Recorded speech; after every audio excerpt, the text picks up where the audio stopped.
You may notice committee members accessing their laptops or smartphones during the meeting. They are using these devices to access committee meeting materials that are in electronic format. We have a designated time on the agenda for public comment and ask for public comment on each agenda item.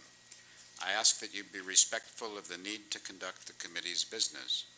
Should anyone disrupt the meeting, I will ask that person to conduct himself or herself in such a manner that permits the committee to transact its business. This meeting will be available via teleconference. Individuals listening to the meeting will have an opportunity to provide public comment and will be assisted by a moderator who will be facilitating the teleconferencing process. For those members of the public participating via teleconference, please wait until the moderator has introduced you before you make your comments. To request to make a comment during the public comment period, press *1. You will hear a tone indicating you are in the queue for comment. If you change your mind and do not want to make a comment, press the # sign. Assistance is available throughout the teleconference meeting. To request a specialist, press *0. Each person will be limited to 3 minutes per agenda item. However, during agenda item 2, public comments on items not on the agenda, the committee has limited the public comment period for individuals on the teleconference to a total of 20 minutes. In addition, public comment from individuals here at the meeting will also be limited to 20 minutes. Therefore, after 20 minutes, no further comments will be accepted. During public comment on any other agenda item, 10 minutes will be allowed for comments from individuals on the teleconference line and those in the audience. After 10 minutes, no further comments will be accepted. Staff will be assisting me with receiving the public comments via teleconference during this meeting. The committee welcomes public comment on any item on the agenda, and it is the committee's intent to ask for public comment prior to the committee taking action on any agenda item. If for some reason I forget to ask for public comment on an agenda item and you wish to speak on that item, please raise your hand and you will be recognized. I would like to remind all speakers to complete a presenter slip so I can call you by name at the appropriate time and so that the record of this meeting can be full and complete. However, this is voluntary. Please give the speaker slips to Ms. Toof. Ms. Toof, can you identify yourself for the audience? I will do my best to call upon everyone who has supplied a slip for the agenda item and recognize those who wish to make a last-minute comment, but we ask you to fill out a speaker slip after your comments so we have it for the record. I want to remind all speakers to please stay on topic and keep your comments to 3 minutes or less. We plan to end today at 2:45 p.m. I would like to call the meeting to order and ask that Ms. Toof please call the roll. Dr. Bishop? Here. Dr. Gonadev? Here. Dr. Hawkins? Here. Ms. Pines? Here. Mr. Wormuth? Here. Dr. Kraus? Here. Thank you. Thank you. A quorum is present. I would like to remind the members that we will be taking a roll call vote on all action items. Moving to agenda item number 2, public comments not on the agenda. I have no speaker slips. Are there any comments on the phone? Val, are there any comments on the phone? No comments. Moving to agenda item number 3, approval of minutes from May 5th, 2016 Licensing Committee meeting. Are there any additions or corrections to the May 2016 minutes from the members?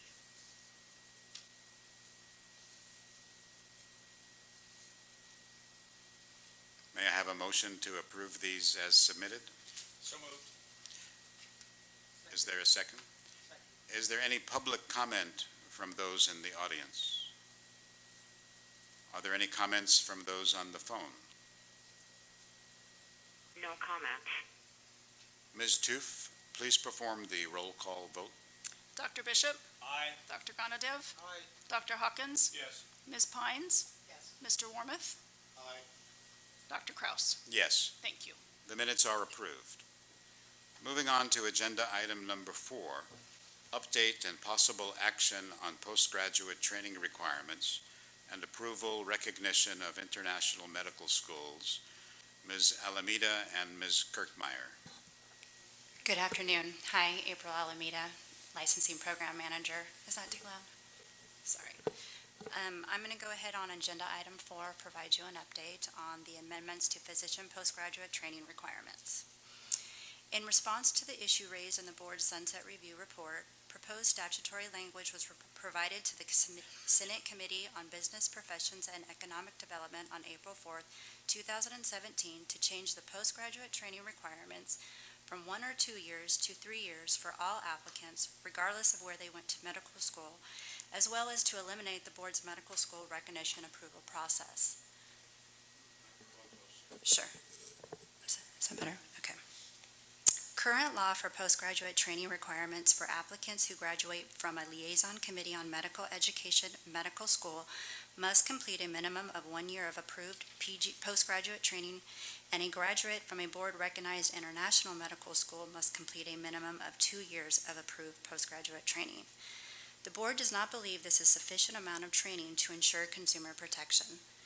In addition, the current length of time in a postgraduate training program is not consistent with the minimum of 3 years of required training for any ACGME accredited postgraduate training program and to be board certified by the American Board of Medical Specialties.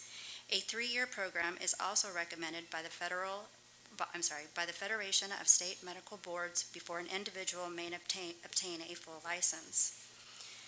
U.S. Canadian medical schools go through a standardized evaluation and are accredited by the only U.S. Department of Education Medical School Accrediting Entity Liaison Committee on Medical Education. There currently is not an international accrediting body similar to LCME. Therefore, the Board must conduct its own evaluation of international medical schools in order to determine if they meet the same standards of medical schools that have been evaluated and approved by the LCME. The in-depth evaluation process can take a minimum of 30 days or as long as 3 or more years. The Board is also required to conduct a reassessment every 7 years of the international medical schools previously recognized to ensure they still meet requirements outlined in law. However, limits on staffing, resources, and qualified medical consultants to conduct timely, thorough reviews result in delays. At times, this process delays candidates from entering into a postgraduate training program or getting their license. With changing the PG training requirements for an applicant, regardless of where they graduated from medical school, from 1 or 2 years to a full 3 years, will better allow the Board to ensure that an individual is safe and competent to practice medicine. It will also allow the Board to streamline the recognition process for international medical schools by accepting schools recognized by the World Federation for Medical Education, the Foundation for Advancement of International Medical Education, and listed in the World Directory of Medical Schools. If the proposed language is approved, the postgraduate training requirements for licensure will be 3 years for all graduates. Applicants will be required to obtain a postgraduate training license within 100 days from the date enrolled in a postgraduate training program, and it will be valid until 90 days after the holder has completed 36 months of postgraduate training and will no longer require the Board to approve international medical schools. It will allow a holder of a postgraduate training license to engage in the practice of medicine as it relates to his or her duties as an intern or resident in an approved program. The proposed language also allows for combined dental medical degree programs. The Board has requested the change to take effect January 1st, 2020, to allow enough time to implement changes and work with stakeholders to ensure compliance with the new law. That concludes my update. Are there any questions? Thank you, Ms. Alameda. Are there any questions or comments from the members? Dr. Gananadov? Yeah, Ms. Alameda, as I went back from 17 meeting and talked to the program directors, one thing they pointed out is that the moonlight issue. Usually, a licensed physician who is in residency was able to moonlight. That means that someone who has finished at least 1 year if they went to U.S. school and 2 years if they went to international school.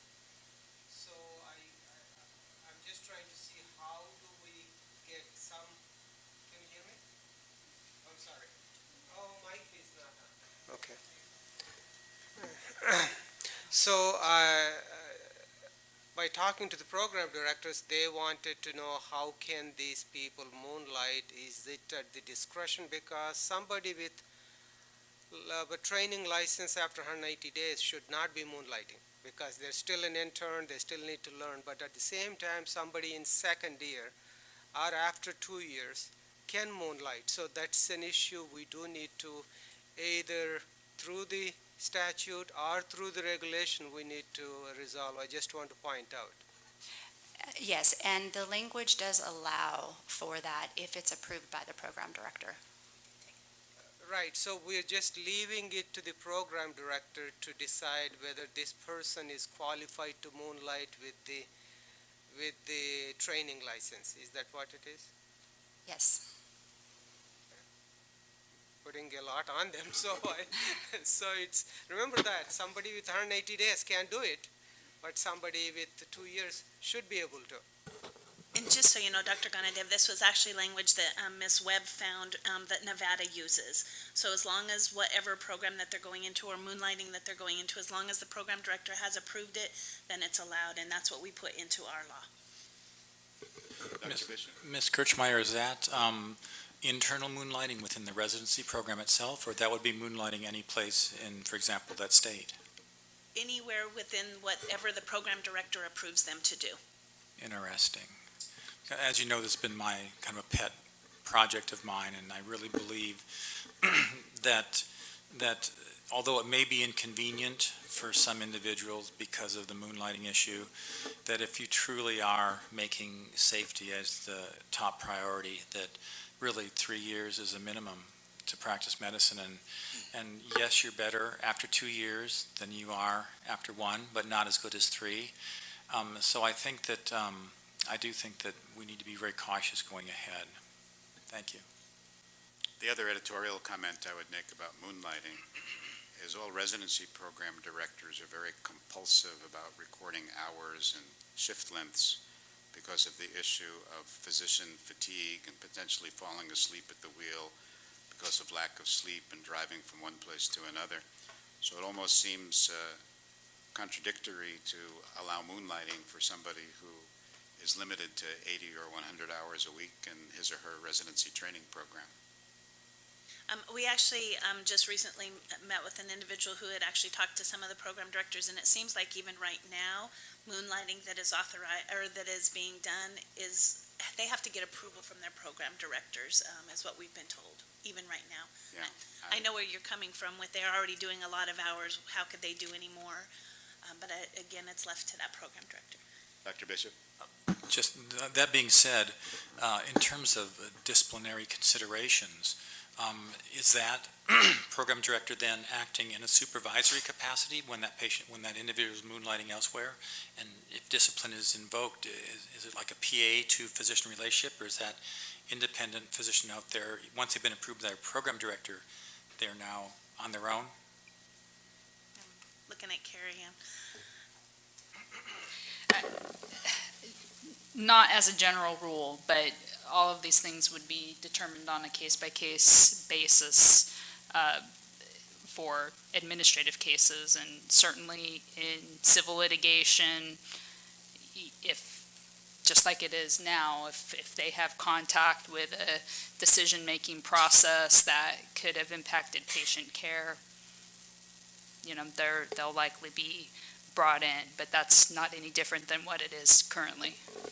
And we would have administrative oversight over that license. Once they get that postgraduate training license, then we would be able to take action through the normal process. Dr. Hawkins? I wonder if the program directors expressed any concerns about being able to fulfill the requirements in their teaching programs. 3-year requirement, they're used to having a certain number of individuals leave after 1 year. Any expressed concerns about being able to satisfy that requirement? No, we haven't heard that at all. Yeah, and we've met with the program directors, some of them from certain entities. Any other questions or comments from the board, Just a Dr. comment Gennady? that it's an ACGME requirement for the moonlighting hours to be counted into the work hours. That's very good to know. Thank you. Is there any public comment from those in the audience? Are there any comments from those on the phone? Or no comments? Ms. Kirkmeyer, is there any action on this item needed from the licensing committee? There's not at this time. Thank you, Ms. Alameda and Ms. Kirkmeyer. Moving on to agenda item number 5, discussion and possible action on physician reentry to practice program. Ms. Alameda? So before April gets started, I'm going to actually kick this off. As most of you know, in our Sunset Review Report, we actually put the physician reentry into the background, or into our paper, and talked about this. One thing that we actually were looking at is twofold, and as we started talking about this, and as we started looking at what kind of language we wanted to do, as most of you remember, in our background report, we also talked about a limited education permit. So there were kind of two issues.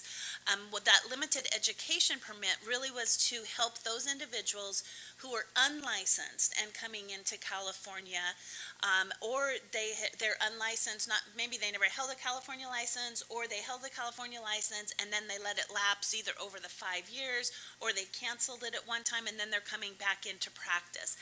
And they hadn't been practicing in the last 2 or 3 years. So when we looked at this, we thought what the problems we have with these individuals is they come into practice or they come trying to get a license in California, and we can send them for a PACE assessment. But as all of you know, that is not an over-the-shoulder watching these individuals as they first start to reenter the practice of medicine. And so there's no opportunity for those individuals to have that oversight right now without us issuing them a probationary license. And that didn't seem appropriate. And so what we started looking at is what would allow these individuals, because really at that point they meet the postgraduate training requirements. So once they come in, we have to issue them a license in order to be able to practice on people in California. So this limited educational permit is something that would allow the individuals to come in. The board could review their application. We could determine that maybe they still need an assessment, but in addition to that assessment, they might need some type of ongoing training monitoring. So we would issue them this limited educational permit, and we have the language actually written, and we've provided it to the Senate Business and Professions Committee. It would allow them to come in, and they would be able to go into these settings, but they would actually have quote-unquote a supervising physician that would oversee them. And then they wouldn't be able to go into a full and unrestricted license until that supervisor actually approved that individual. So we drafted up the language for that part. We really actually ended up separating then this reentry issue. And so April's going to talk about individuals who are licensed, but I want to let you know for those that are unlicensed, what we're offering to Senate Business and Professions Committee is this limited education permit, where the individual will come in, they can get the permit, and then go on through the process. So we've actually now split the issue into two issues. Again, Senate Business and Professions Committee has not taken this and put it into our sunset bill yet. I think there was just, because of the timing and everything, we need to meet with them and explain it to them before they put it in. But that is something that we're doing right now. But we have submitted the language to them. It just hasn't made it into the bill yet. And so April wants to talk about the issue of the individuals who are already licensed and if they're not practicing for a certain amount of time. But before she starts it, are there any questions on that limited education permit? Okay, then I'm going to kick it off to her to take over the presentation. Okay, thank you. So this is just a brief presentation on physicians that are licensed, but they may just renew and they're actually not practicing. So we have some information about physician reentry clinical practice.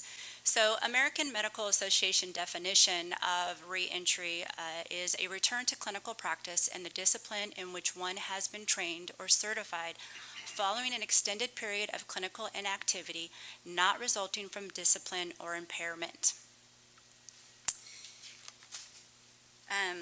Also, by ABM is the clinical inactive practice definition, no direct and or consultative patient care that has been provided in the past 24 months. To ensure consumer protection, what requirements are needed of a physician to return to practice? So I know you can't probably see this very well, but in 2015, the medical board did do a survey of all the medical boards to find out what they are doing. Do they have guidelines, policies, procedures, any requirements related to reentry? And what we did learn is, well, we only got 25 responses.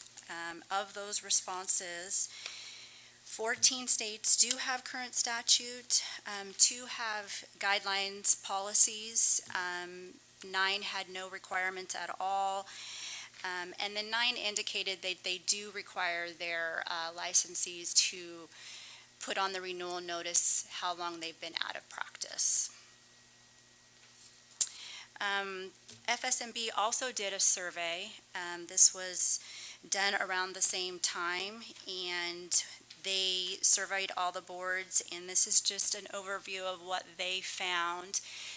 They received a 78% response rate.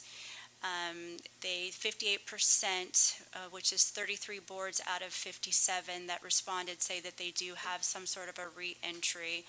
And what they've learned is that the length of time out of practice before the board requires any type of re-entry is 2.9 years.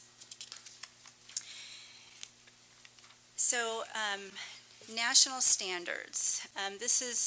There are no currently any national standards. They do vary from state to state based on statutes, internal guidelines, policies, procedures, and the length of time out of practice is anywhere between 2 and 5 years.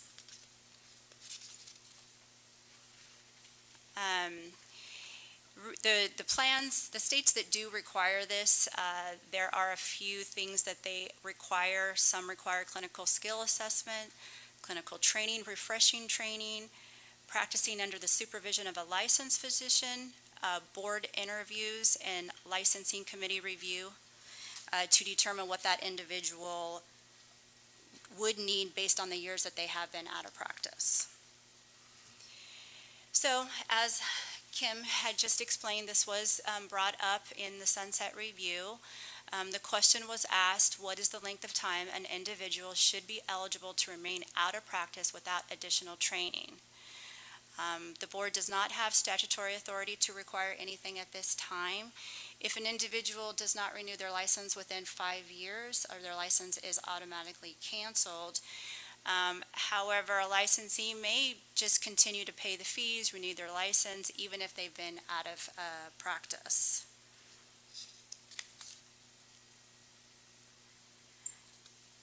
Currently, we do not have a mechanism in place to know if an individual is out of practice for any length of time. We don't require it on our renewal notice at this time. If a licensee would need to be asked at the time of renewal whether they have been practicing or not. This was, again, brought up in the Sunset.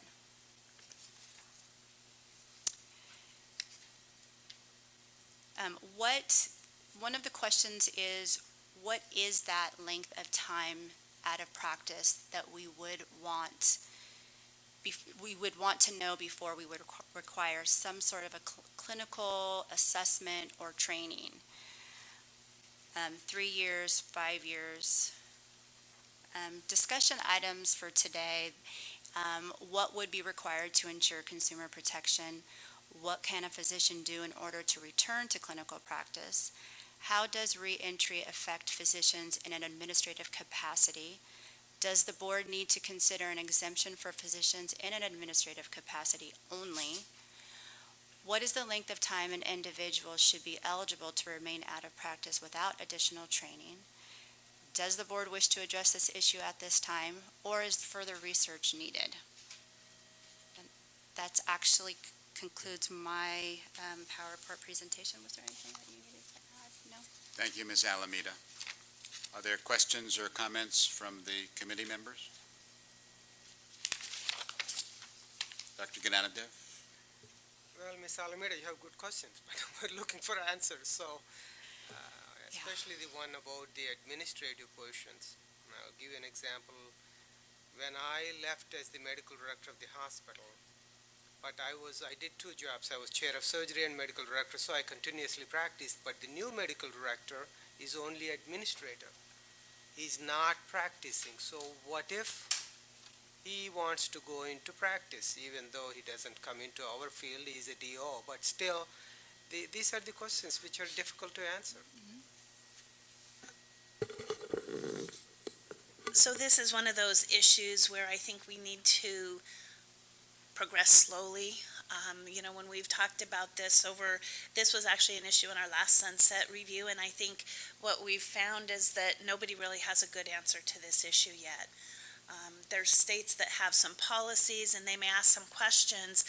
I just don't know if the programs are out there right now yet to provide full reentry for a physician. I think there's some, and so I think we need to, as staff, we need to know whether this is an issue. First of all, just to start off, we need to know if this is an issue that you want us as staff to continue down the road to look into and to determine if we need something here in California. I think the individuals that we're talking about are actually very small if you really think about it, because individuals who come back into practice or haven't been practicing, and if they're going into any type of clinical hospital setting, they're going to go through the credentialing process. So I actually just had the chance last night I had a presentation with the California Association of Medical Staff Services. So I brought this up to them. I asked them, what do you do with individuals who come into you to credentialing? And you guys, the physicians on the committee, you will probably already know this, but what happens with an individual that's been out of practice, and if they're applying to you for a position now, what do you do with them? A lot of what they basically said is they may send the individual to a PACE assessment. That's one of the things that they do to assess their skills right now. The other thing that they do is when they bring them in, they set them up under proctoring. So they have the ability to be basically overseen until basically their supervising physician at that point in the setting authorizes them to go and practice. Sometimes they'll send them back to a mini residency program is what they said. So those options are out there. So those individuals who are in those settings, it's already happening through the credentialing service. The individuals really that we're talking about is an individual licensee that may be out of practice and just renewing their license for 10 years, and then they want to start tomorrow, and they would go into maybe a partnership with another physician, or they would start their own medical practice as a solo practitioner. I don't know what those numbers, unfortunately, in the state, we don't keep statistics like that. I don't know that we would even have an answer as to how many people that were. The other thing that I can't come before you and say, last year we took this amount of disciplinary actions, and this percentage of them were because the individual was out of practice, and when they came back in, they injured this individual.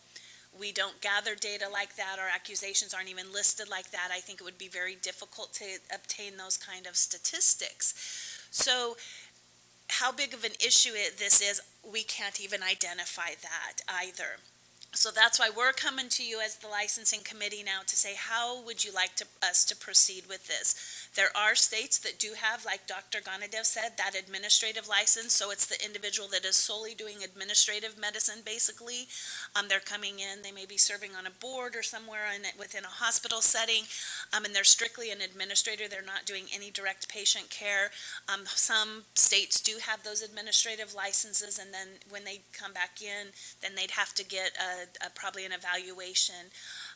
But that's kind of why we're coming, and we kind of would like feedback from you members as to how you would like us to proceed on this issue.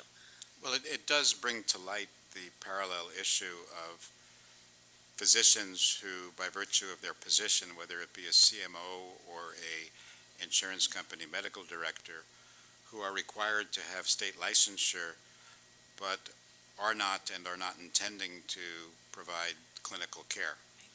So I think in parallel, if we're considering requiring clinical care for license renewal, that it's incumbent upon us to think of creating a administrative physician licensure. It may take us forever or never to know quantitatively how much practice is required to maintain clinical skills and to protect the public. But those of us who sit on disciplinary panels take it for granted that if a physician has not been in practice for a period of time, that they do need an assessment and some guidance and some reentry into practice. So why wouldn't we make the same assumption for someone who's been out on disability or out on family leave or out touring the world for a number of years and been out of touch with updates in medicine, that that individual wouldn't require the same reentry program. So I think it is incumbent upon us to design a reentry program, but at the same time to work with the legislature to find out the best mechanism to create the law that would allow us to do that. Is there work that needs to be done by the licensing committee or by staff to proceed on those two parallel issues? I think from staff's perspective, yeah, because we would need to sit down and try to figure out what that really looks like, and then bring language back to you, or with further analysis, basically, on our side, I think. Any other comments or questions from committee members? Or suggestions. Well, I mean, Howard mentioned a few instances. Even the corporate bar requires you are a large group. Once you're a large group administrator often doesn't really have time to practice because it's important to run that group. So we do have to seriously look at that one. And for the reentry, unless they are practicing in a hospital with all the requirements, then we do have to look into how can we protect the public if they are just a primary care only outside the hospital, not because many primary care docs now don't even go to hospital because you have hospitalists who take care of them once you're admitted. So we have to look into that, I think. And I think the issue of if we move down the path of starting to ask individuals for, how long they've been in practice or have they been in clinical practice, it's going to go hand in hand with the need for an administrative license. Because you don't want to stop those individuals from being able to continue in that administrative function. Without setting a requirement or condition, do we have the authority on our relicensure process at this time to ask physicians to simply respond to the question, have you provided clinical patient care or consultative services within the last 24 months? We could ask it as a voluntary question, but it would be up to them whether they want to respond. Right now on their physician survey, we do have that information. We ask them how many hours a week you provide in direct patient care, how many you do in administrative, how many you do in telemedicine, et cetera. And so we do already ask that question in that voluntary physician survey. So we can go back actually and pull some statistics and actually see what the answers are of the individuals who have completed that portion of the survey. And maybe that's something we could bring back to the committee and show them how many individuals that do actually fill out the physician survey, how they've answered that. That's a good idea to give us a starting point. Is there any action item from this committee today that would be helpful to you? Just as long as we know that you do want us to continue on this project, I think that's enough for us. I think it's important. Okay. Is there any public comment from those in the audience? Are there any comments from those on the phone? There are no comments. Moving on to agenda item number 6, future agenda items. Are there any future agenda items from the members?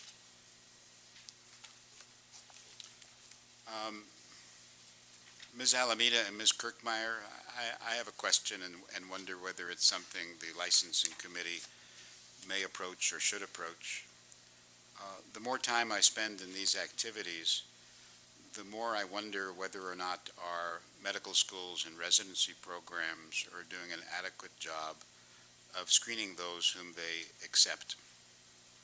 And I wonder if it could be helpful for us to consider accumulating data, especially amongst new applicants for licensure coming out of residency training or young physicians, to begin to inform California medical schools and residency training programs of in what ways there may have been problems and to begin some type of dialogue between medical schools and residency programs with the medical board to see if there may be some collaborative way of improving, number one, the screening process of those who gain entry to medical school and residency programs, but also perhaps improving the medical education and the residency training process to mitigate potential future problems. I know those of our staff who are involved in outreach are already doing a very important job in terms of medical student and resident education, but I'm not sure if this is yet incorporated as a official part of medical school curriculum. Is that something that the licensing committee should exert a voice on, or is that something that's carried out independently? That's an interesting question, Dr. Kraus. Got my thinking cap on, actually. I think as far as us finding out what the screening tools are and bringing that back to where you actually can know that information, I don't think that's a problem. We can gather that information. We don't have that many medical schools here in California that we can gather that information pretty easily. Same thing with postgraduate. I think we can easily get that, and we can also talk to those that actually do the match and see what they look at during their review of the individuals. How that impacts the medical board is where the crossover is, because as you know, we don't approve those medical schools that are in California or in the United States or Canada. Those, we leave that up to the LCME to approve those schools. But I know where you're getting with it. You know, if they're not doing a good job screening the applicants when they come in, or those the individuals that we then later see in the disciplinary process, and can we do a better job with those individuals. So why don't we gather the information? We can provide you a presentation with what the requirements are and what they do look at during their process. If they're willing to provide that information, I'm assuming they would be. And why don't we start there? We can provide a presentation on that, and then you can kind of think about how that fits into our mission and to our authority as the medical board. Yeah, I think that would be helpful. I wouldn't begin to imply that the medical board should have any authority over the admission processes for medical schools and residency training programs, but recognizing our greater mission in public protection and the potential at the same time to perhaps reduce our workload in the future. If we could begin some collaborative effort with medical schools, I think that would be a valuable service for the public. Any other future agenda items?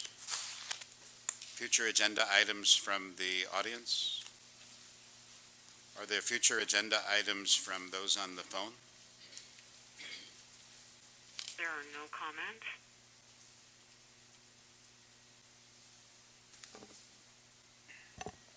Good afternoon, Dr. Kraus and members. Julie D'Angelo Felmuth from the Center for Public Interest Law. Earlier in this meeting, you all discussed moonlighting.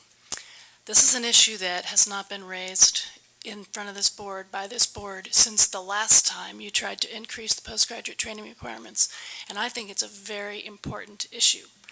The number of hours that residents are allowed to work, required to work, and then moonlighting on top of that poses grave public risk, and I really think you ought to talk more about that. Thank you. Thank you. I did hear a comment earlier from one of the physicians that moonlighting hours are included in the total work hours of the postgraduate resident. Is that the case? Yeah, ACGME wants you to count. Program directors are required to count moonlighting hours. That's why the program directors come into play. When you moonlight, why you need a permission.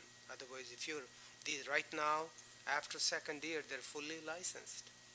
But that requirement keeps program directors aware of the hours, and they do need to count those hours. And Ms. Felmuth, I think I see your concern. I think it is important. But remember that at third-year family medicine or internal medicine resident level, your workload is about 40 or 50 hours, not 80 hours like the intern level. So these people are already in training, 4 years of college, 4 years of med school, and another third year in the residency. So they are financially somewhat strapped.